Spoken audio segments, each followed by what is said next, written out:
Coran chapitre 10, Jonas. Au nom de Dieu, le bienveillant, l'attentionné. A.L.R. Ce sont les signes du livre sage. Les gens s'étonnent-ils que nous ayons révélé à un homme d'entre eux, avertit les gens, et annonce aux croyants qu'ils sont en bons termes avec leur Seigneur, avertissez les gens et annoncez aux croyants qu'ils sont en bons termes avec leur Seigneur? Les infidèles dirent, c'est manifestement un sorcier. Votre Seigneur est Dieu, qui a créé les cieux et la terre en 6 périodes, puis s'est installé sur le trône, régnant sur tout. Nul ne peut intervenir sans sa permission. Tel est Dieu, votre Seigneur, adorez-le donc. N'êtes-vous pas attentifs? C'est à lui que vous reviendrez. La promesse de Dieu est vraie. Il commence la création, puis il la répète, pour récompenser justement les croyants qui font de bonnes actions. Mais les infidèles auront à boire de l'eau bouillante et des souffrances atroces à cause de ce qu'ils ont renié. Il a donné au soleil sa luminosité et à la lune sa lumière. Il a déterminé leur phase, afin que tu puisses calculer les années et suivre le temps. Dieu a créé tout cela dans un but précis. Il détaille les révélations aux gens de connaissance. Dans l'alternance du jour et de la nuit, dans la création des cieux et de la terre, il y a des signes pour les personnes conscientes. Ceux qui ne s'attendent pas à nous rencontrer, sont satisfaits de cette vie, s'y sentent en sécurité et ignorent nos signes. Leur maison est le feu, c'est le résultat de leurs activités. Ceux qui croient et font de bonnes œuvres, leur Seigneur les guide dans leur foi. Des rivières couleront sous eux dans les jardins de délices. Leur prière sera la suivante, gloire à toi, notre Dieu. Et leur salutation sera, paix. Et leur prière de clôture sera, louange à Dieu, Seigneur des royaumes. Si Dieu précipitait le mal pour les gens, comme il précipite le bien, leur fin serait scellée. Nous laissons errer dans leur rébellion ceux qui ne s'attendent pas à nous rencontrer. Lorsque l'homme est touché par l'adversité, il nous prie, couché sur le côté, assis ou debout. Mais dès que nous l'avons débarrassé de ses difficultés, il s'en va, comme s'il ne nous avait jamais prié de le débarrasser de son malheur. C'est ainsi que les actes des prodigues leur paraissent raisonnables. Nous avons fait périr bien des générations avant vous, lorsqu'elles faisaient le mal. Leurs messagers leur apportaient des preuves évidentes, mais ils ne croyaient pas. C'est ainsi que nous traitons les criminels. Puis nous avons fait de vous des successeurs sur terre après eux, pour voir comment vous vous comporteriez. Lorsque nos versets clairs leur sont communiqués, ceux qui ne s'attendent pas à nous rencontrer disent, apportez un autre Coran que celui-ci, ou changez-le. Dis, ce n'est pas à moi de le changer. Je ne fais que suivre ce qui m'a été révélé. Je crains, si je désobéis à mon Seigneur, la souffrance d'un jour accablant. Dites, si Dieu l'avait voulu, je ne vous l'aurais pas transmis et il ne vous en aurait pas informé. J'ai passé ma vie avec vous avant cela. Tu ne comprends pas? Qui fait plus de mal que celui qui invente des mensonges sur Dieu ou qui nie ses versets? Le coupable ne réussira pas. Ils adorent, outre Dieu, ce qui ne leur fait ni tort ni profit. Et ils disent, ce sont là nos intercesseurs auprès de Dieu. Dites-vous à Dieu quelque chose qu'il ne sait pas dans les cieux et sur la terre? Gloire à lui, bien au-delà des associations qu'ils font. Les hommes formaient une seule communauté, mais ils étaient différents. N'eût été un décret préalable de ton Seigneur, leurs différends auraient été réglés.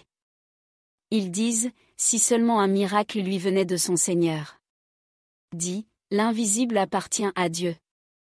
Attendez donc, j'attends avec vous. Lorsque nous faisons goûter aux gens la miséricorde après qu'ils ont été touchés par l'adversité, ils conspirent pour cacher notre bonté. Dites, Dieu est le plus rapide des planificateurs. Nos envoyés enregistrent ce que vous planifiez. Ils vous transportent par terre et par mer. Et quand vous êtes à bord d'un navire, naviguant joyeusement dans un vent favorable, un vent furieux apparaît. Les vagues déferlent sur eux de tous côtés, et ils se rendent compte qu'ils sont pris au piège. Ils prient alors Dieu sincèrement et fidèlement, si tu nous sauves de cette situation, nous te serons reconnaissants. Mais dès qu'il les sauve, ils commettent des infractions sur terre et s'opposent à la justice. Ô peuple, vos violations sont contre vos propres âmes. C'est pour jouir de la vie présente. Puis vous reviendrez à nous, et nous vous informerons de ce que vous avez fait. La vie terrestre est comme l'eau que nous faisons descendre du ciel. Elle est absorbée par le sol et par les plantes que les hommes et les animaux mangent. Jusqu'à ce que, lorsque la terre prend son aspect, devient belle, et que ses habitants pensent la maîtriser, notre ordre descend sur elle, de jour comme de nuit, et nous la transformons en un champ fauché, comme si elle n'avait pas fleuri la veille. C'est ainsi que nous expliquons les signes aux gens qui pensent. Dieu invite à la maison de la paix, et il guide qui il veut sur un chemin droit. Pour ceux qui font le bien, c'est le bien, et plus encore. Ni l'obscurité ni la honte ne couvriront leur visage. Ce sont les habitants du paradis, qui y restent pour toujours. Ceux qui font le mal auront pour récompense un mal semblable. La honte les envahira. Ils n'auront pas de défenseur contre Dieu, comme si leur visage était couvert de taches sombres. Ce sont les prisonniers du feu, où ils resteront à jamais. Le jour où nous les réunirons, nous dirons aux idolâtres, à votre place, vous et vos associés. Nous les séparerons, et leurs associés diront, vous ne nous avez pas adorés. Dieu est un témoin suffisant entre vous et nous. Nous n'étions pas au courant de votre culte. Là, chaque âme sera confrontée à ce qu'elle a fait dans le passé, alors qu'elle sera rendue à Dieu, son vrai maître. Et ce qu'elles ont inventé les abandonnera. Dis, qui vous fournit le ciel et la terre? Qui gouverne l'ouïe et la vue? Qui produit les vivants à partir des morts et qui produit les morts à partir des vivants? Et qui gouverne l'ordre? Ils répondront, Dieu. Dites, ne ferez-vous pas attention? Tel est Dieu, votre vrai Seigneur. Et à côté de la vérité, qu'y a-t-il d'autre que le mensonge? Où pouvez-vous aller? Ainsi, la déclaration de votre Seigneur est justifiée contre les pécheurs, il ne croit pas dit, l'un de vos associés peut-il commencer la création et la répéter? Dit, Dieu commence la création, puis la répète. Comment pouvez-vous être ainsi trompé? Dit, l'un de vos associés peut-il guider vers la vérité? Dit, Dieu guide vers la vérité. Celui qui guide vers la vérité mérite-t-il plus d'être suivi, ou celui qui ne guide pas, à moins qu'il ne soit lui-même guidé? Qu'en est-il pour vous?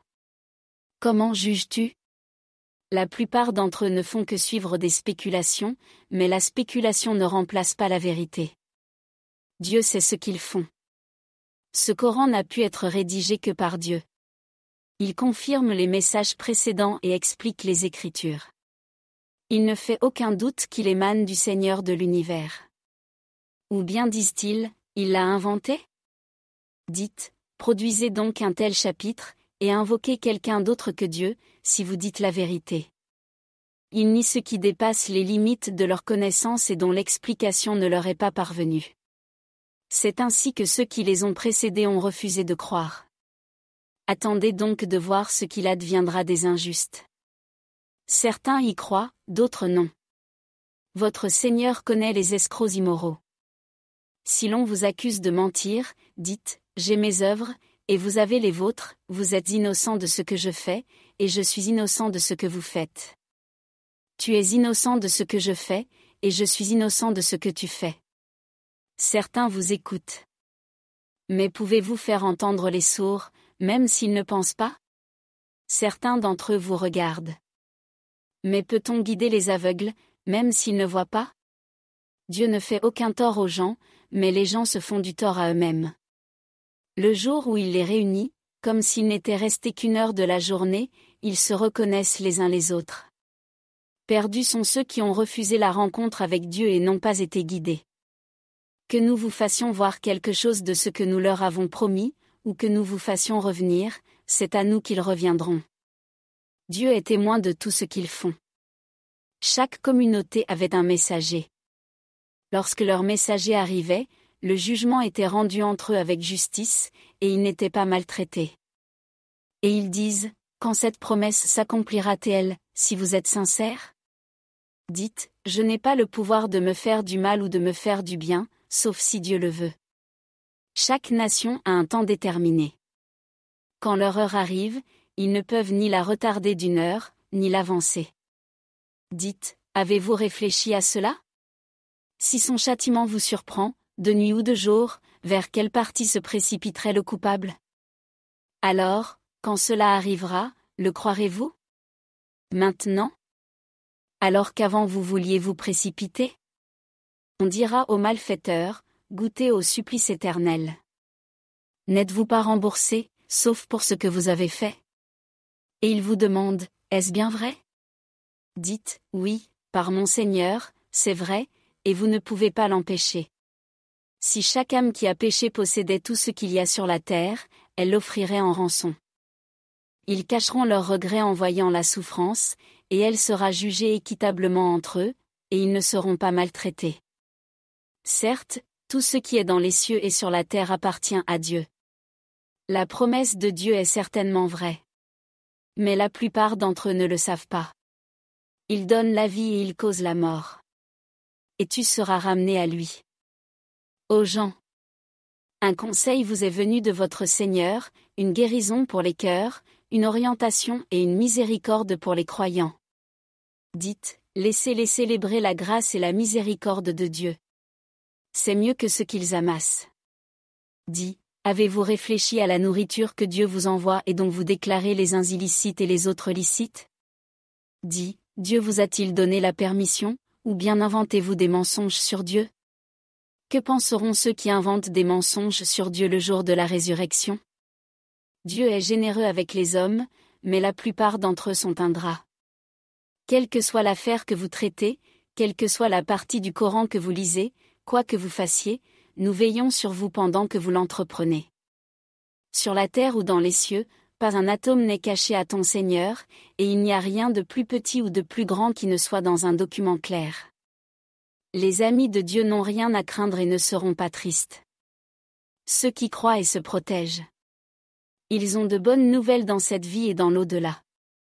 La décision de Dieu ne change pas. C'est la grande réussite. Ne vous laissez donc pas décourager par ce qu'ils disent. Tout pouvoir appartient à Dieu. C'est lui qui écoute et qui connaît. Absolument, tous ceux qui sont dans les cieux et sur la terre appartiennent à Dieu. Ceux qui invoquent autre chose que Dieu ne suivent pas des partenaires, ils ne suivent que des hypothèses, et ils ne font que deviner. Il a fait la nuit pour votre repos, et la lumière du jour pour votre visibilité. Il y a des signes pour ceux qui écoutent. Ils ont dit, Dieu a engendré un fils. Gloire à lui. Il est l'autosuffisant. Tout ce qui est dans les cieux et sur la terre est à lui. En avez-vous la preuve? Ou bien dites-vous de Dieu ce que vous ne savez pas? Dis, ceux qui inventent des mensonges sur Dieu ne réussiront pas. Un peu de plaisir dans cette vie, puis ils reviendront à nous, et nous leur ferons goûter de dures souffrances à cause de leur incrédulité. Racontez-leur l'histoire de Noé, lorsqu'il dit à son peuple, « Ô mon peuple, si ma présence et mon rappel du message de Dieu vous offensent, je m'en remets à Dieu. Prenez donc une décision, vous et vos compagnons, et n'hésitez pas à l'exécuter, sans vous dérober. Mais si vous vous détournez, je ne vous ai pas demandé de récompense. Ma récompense vient de Dieu, et j'ai reçu l'ordre de me soumettre. » Ils le dénoncèrent, et nous le sauvâmes dans l'arche, ainsi que ses disciples, et nous leur donnâmes des successeurs, et nous noyâmes ceux qui ne voulaient pas de nos avertissements. Considère donc le sort de ceux qui sont avertis. Puis, après lui, nous envoyâmes des messagers à leur peuple. Ils leur apportèrent des preuves évidentes, mais ils ne voulurent pas croire ce qu'ils avaient nié auparavant. C'est ainsi que nous scellons les cœurs des délinquants. Puis, après eux, nous envoyâmes Moïse et Aaron, avec nos preuves, à Pharaon et à ses fonctionnaires. Mais ceux-ci réagirent avec arrogance. Ils étaient des criminels. Lorsque la vérité leur vint de notre part, ils dirent, « C'est manifestement de la magie. » Moïse dit, « Est-ce là ce que vous dites de la vérité quand elle vient à vous? Est-ce de la magie? Les magiciens ne font jamais rien. » Ils dirent, « Es-tu venu à nous pour nous détourner de ce que nous avons trouvé nos ancêtres en train de faire, afin que tu deviennes célèbre dans le pays? Nous ne te croirons jamais. Pharaon dit, amenez-moi tous les magiciens experts. Lorsque les magiciens arrivèrent, Moïse leur dit, lancez tout ce que vous pouvez lancer. Lorsqu'ils jetèrent, Moïse dit, ce que vous avez produit est de la magie, et Dieu prouvera que c'est du faux. Dieu n'encourage pas les efforts des corrupteurs. Mais Dieu confirme la vérité par ses paroles, même si les pécheurs la détestent. Personne ne croyait en Moïse, sauf quelques jeunes gens, de peur que Pharaon et ses chefs ne les persécutent. Pharaon était haut placé et puissant dans le pays. C'est un tyran. Moïse dit, ô mon peuple, si vous croyez en Dieu, faites-lui confiance, si vous êtes soumis. Ils répondirent, nous avons confiance en Dieu. Seigneur, ne nous laisse pas à la merci des méchants. Et sauve-nous, par ta miséricorde, des mécréants. Nous avons inspiré Moïse et son frère, fais résider ton peuple en Égypte, et fais de tes maisons des lieux de culte. Faites de vos maisons des lieux de culte, priez et annoncez la bonne nouvelle aux croyants. Moïse pria, Seigneur, tu as donné à Pharaon et à ses notables la splendeur et la richesse dans la vie de ce monde, et ils détournent les autres de ta voie. Seigneur, détruis leur richesse et endurcis leur cœur, ils ne croiront pas avant d'avoir vu le châtiment douloureux. Il répondit, ta prière est exaucée. Va donc tout droit, et ne suis pas le chemin des ignorants. Nous avons fait traverser la mer aux Israélites, tandis que Pharaon et son armée les suivaient, pleins d'agressivité et de haine. Au moment où il allait se noyer, il dit, je crois qu'il n'y a pas d'autre Dieu que celui en qui croient les Israélites, et je suis insoumis. Aujourd'hui, après avoir désobéi et fait des bêtises? Aujourd'hui, nous préservons ton corps, comme une leçon pour ceux qui viendront après toi. Mais la plupart des gens ignorent nos leçons. Nous avons installé les Israélites dans des maisons confortables et nous leur avons donné de bonnes choses. Ils ne se sont pas opposés jusqu'à ce que la connaissance leur soit parvenue. Ton Seigneur jugera leurs différends au jour de la résurrection. Si tu doutes de ce que nous t'avons révélé, interroge ceux qui ont lu l'Écriture avant toi. La vérité t'est venue de ton Seigneur, ne sois donc pas de ceux qui doutent.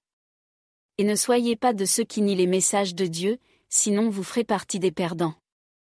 Ceux contre qui la déclaration de votre Seigneur est justifiée ne croiront pas. Même si tous les signes leur sont apparus, jusqu'à ce qu'ils voient la douleur atroce. Aucune cité n'a cru et n'a bénéficié de sa foi, à l'exception du peuple de Jonas. Lorsqu'ils crurent, nous leur ôtâmes la peine de l'ignominie dans la vie présente et nous leur donnâmes la joie pour un temps. Si votre Seigneur l'avait voulu, tous les habitants de la terre auraient cru. Allez-vous forcer les gens à devenir croyants? Personne ne peut croire sans la permission de Dieu. Il fait honte à ceux qui ne pensent pas. Ils disent, regardez ce qu'il y a dans les cieux et sur la terre. Mais les signes et les avertissements sont inutiles pour ceux qui ne croient pas. S'attendent-ils à autre chose qu'à ce qui est arrivé à ceux qui les ont précédés? Dites, attendez donc, j'attends avec vous. Ensuite, nous sauvons nos messagers et les croyants. Nous sommes tenus de sauver les croyants. Dis, aux gens. Si vous doutez de ma religion, je n'adore pas ceux que vous adorez en dessous de Dieu. Mais j'adore Dieu, qui mettra fin à vos vies. Et on m'a ordonné d'être croyant. Et consacre-toi à la vraie religion, monothéiste, et ne sois pas un associateur. Et ne priez rien d'autre que Dieu qui ne puisse vous profiter ou vous nuire. Si vous le faites, vous êtes un malfaiteur. Si Dieu vous fait du mal, personne ne peut vous l'enlever, si ce n'est lui. Et s'il vous veut du bien, personne ne peut retenir sa grâce. Il la fait tomber sur qui il veut parmi ses êtres. Il est le pardonneur, le miséricordieux. Dis, ô peuple, la vérité vous est venue de votre Seigneur. Quiconque accepte d'être guidé est guidé pour lui-même, et quiconque s'égare contre lui-même. Et quiconque s'égare contre lui-même. Je ne suis pas un gardien pour vous. Suivez ce qui vous a été révélé et soyez patients jusqu'à ce que Dieu rende son jugement. Il est le meilleur des juges.